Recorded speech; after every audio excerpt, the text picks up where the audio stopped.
ভাই কেমন আছেন আপনি? জি আলহামদুলিল্লাহ ভালো আছি। আপনারা কেমন আছেন? আছি, ভালো আছি। আপনার সাথে হঠাৎ সাক্ষাৎ এই পার্কের মধ্যে ভালো লাগতেছে। কখন আসছেন পার্কে? এই তো প্রায় 1 ঘন্টা হলো। আসলে খুব আজকের যে আবহাওয়াটা খুবই কঠিন ছিল কিছুক্ষণ আগে। যা কষ্টের যেগুলো গরমের যে কষ্ট ওটা সহ্য না করতে পারে এইখানে তীব্র এখানে এসে গরমে। কি ভালো লাগতেছে তো? মানে হ্যাঁ, শরীর বিশেষ ঠান্ডা করে আপনাদেরকে হয়ে পাই গেছে। আরো বেশি ভালো লাগলো। ধন্যবাদ আপনাকেও। আসলে ব্যাপারটা তাই, এখানে আসলে যখন প্রচন্ড গরম চতুর্দিকে থাকে এখানে আসলে একটু ভালো লাগে। এর কারণ হচ্ছে পাশে নদী এবং এর আবহাওয়াটা সুন্দর। যাক, আমরা আপনার সাথে সাক্ষাৎ পেয়ে ভালো লাগতেছে। সেই সাথে আপনাকে দেখতেছি বর্তমান সময়ে আপনি সুন্দরগঞ্জের অনেক বিষয়, মৌলিক বিষয়, জনদুর্ভোগকে তুলে ধরছেন আপনার মতো করে, যা আমরা অন্যদেরকে এভাবে তুলে ধরতে দেখিনি আগে।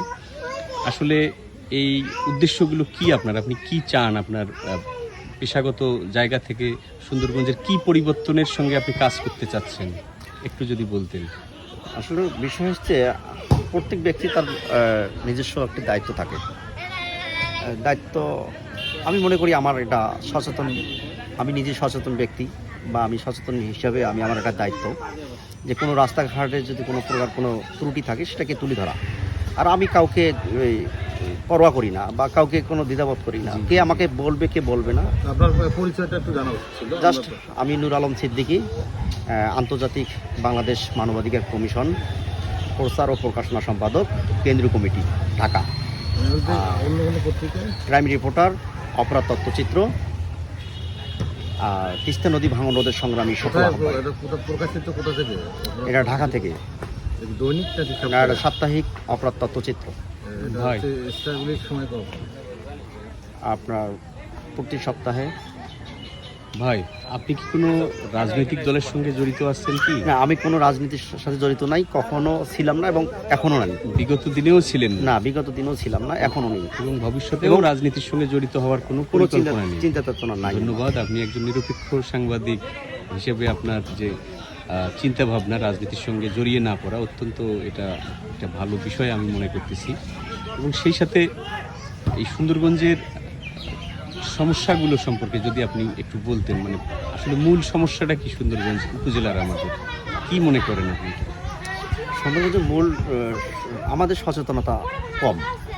হ্যাঁ, আমরা আমাদের বিশেষ করে উত্তরবঙ্গ তো এমনি মফিজ আমরা। হ্যাঁ, দক্ষিণ অঞ্চল থেকে আমাদের উত্তরবঙ্গ প্রায় 100 বছরের অধিক আমরা পিছিয়ে আছি।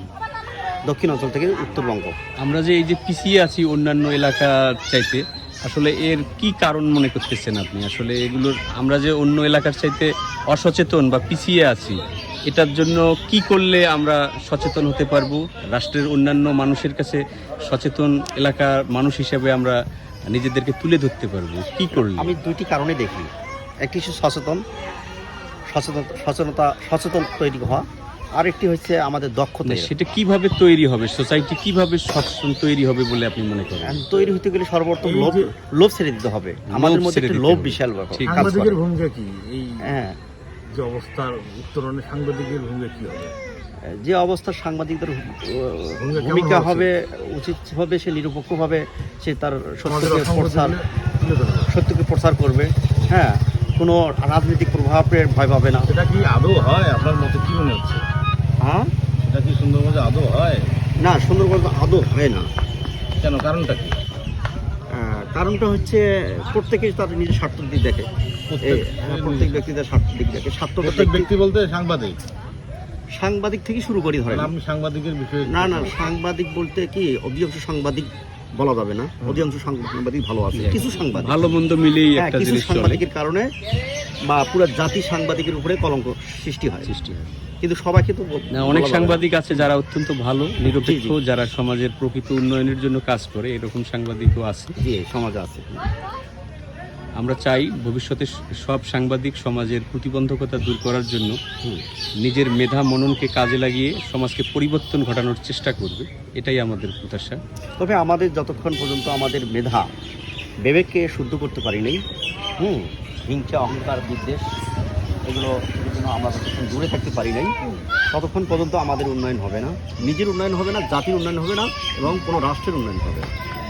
সর্বোত্তম নিজের উন্নয়ন হবে না। কারণ আমি হিংসা করব, অহংকার করব, তো আমি নিজে ধ্বংসের পথে যাব। আর ধ্বংস তখনই অনিবার্য, যে আমি হিংসার মাধ্যমে আমি ভালো কাজ থেকে বঞ্চিত হয়ে যাব, আর এই ভালো কাজগুলোই জাতির জন্য একটি বড় ক্ষতির কারণ হয়ে দাঁড়াবে।